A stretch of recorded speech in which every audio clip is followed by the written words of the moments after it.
Imagine a world where all books are banned. Ray Bradbury brings us into this world through his writing in Fahrenheit 451. In this novel, the readers are thrust into a dystopian society where all books are banned and the suppression of knowledge is the norm. Though this book was written over half a century ago, it still remains relevant to today, as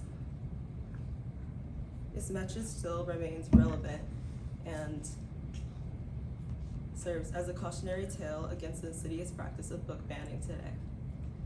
As we navigate the issue, let's heed this burning message and explore the profound implications of stifling intellectual freedom in an educational sphere.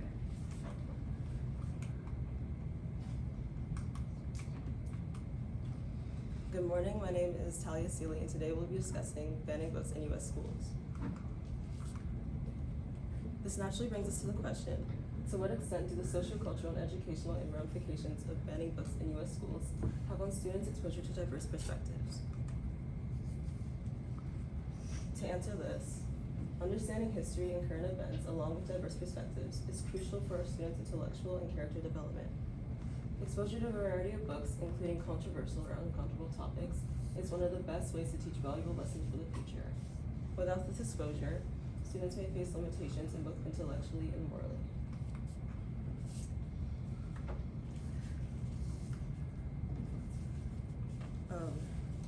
We start by establishing the relevance of the moral lessons that are essential throughout literature. In this quote from the AP Seminar College Board Stimulus, Moral Courage and Intelligent Disobedience, it states, "Few men are willing to brave the disapproval of their fellows, censure the colleagues, the wrath of their society. Moral courage is rarer commodity than bravery in battle or great intelligence, yet it is one essential vital quality that moves those who seek to change the world which yields most painfully to change." This shows how the lesson of moral courage is one example of that the banned books, that the books that are being banned are preventing teachers from teaching. Many of the banned books contains these crucial lessons. Some effects of banning books in U.S. schools are limiting access to diverse perspectives, censorship and freedom of expression, and philosophical impacts, and a new rise of McCarthyism. Numerous literary works such as To Kill a Mockingbird, The Hunger Games, and Catcher in the Rye were celebrated for their attack on exploring complex themes and societal issues. These books are often targeted as they're perceived controversial for their heavy topics. Yet, if you read To Kill a Mockingbird, it only explores race, love, life, and law and history. Yet, none of which should ever be considered off topic in a free country.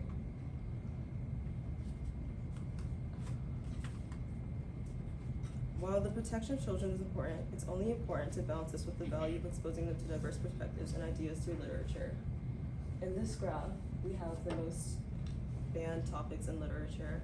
At 41% is LGBTQ themes, at 40% is protagonists of color, at 22% is sexual content, at 21% is race and racism, at 10% is rights and activism, and 9% in memoirs, and 4% religious minorities. Books such as Beloved and The Bluest Eye by Toni Morrison would be considered in the 40% category, and due to those who argue that the talk of race were too heavy and makes some students feel uncomfortable, specifically white students. Censorship and freedom of expression is shown through this quote by Ron Fikowski, an American defense attorney.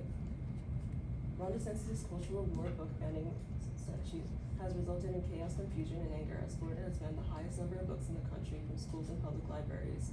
Florida teachers and libraries face felony charges up to 5 years in prison for carrying an unauthorized book. The censorship not only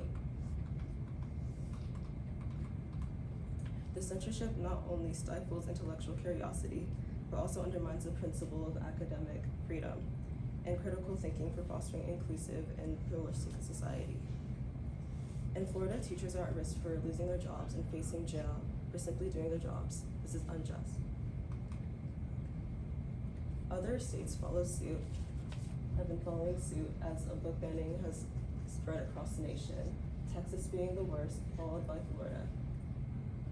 This is not a list we want for any of the states in America. There are also psychological impacts to banning books in schools, such as book banning practices perpetuate systematic oppression and hinder educational opportunities for students, particularly those from marginalized communities.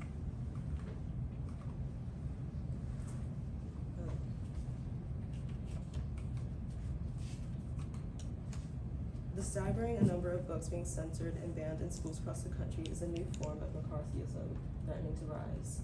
In this quote by Jonathan Friedman, an anthropologist who graduated from Columbia University, "We're in the midst of an assault on public education that rivals the reactionary panics of the Red Scare and the McCarthy era. The Red Scare is focused on not just rooting out communism, but on censoring a broad range of topics with little regard for students' freedom to read, learn, and think. This is a major disadvantage in American schools due to the cultural and artistic censorship that limits the minds of adolescents." These are my solutions. Rather than imposing blanket bans, parents and educators can play a proactive role in guiding students' reading choices based on individual maturity levels and parental preferences. This allows for a balance between protecting children and fostering new intellectual growth. As well as educators and policymakers must prioritize preserving academic freedom and promoting open dialogue with educational environments to ensure students are exposed to a wide range of perspectives and ideas. And these are my sources. Thank you. Do you have any questions?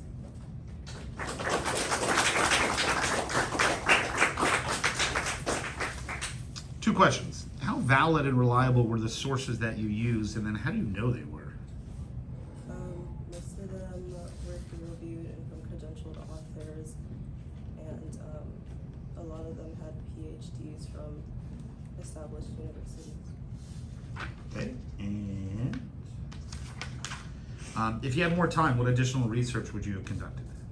I would have conducted more research on how history was sugar-coated and like how that was changed through book banning and how students would have benefited from learning the backgrounds and their roots.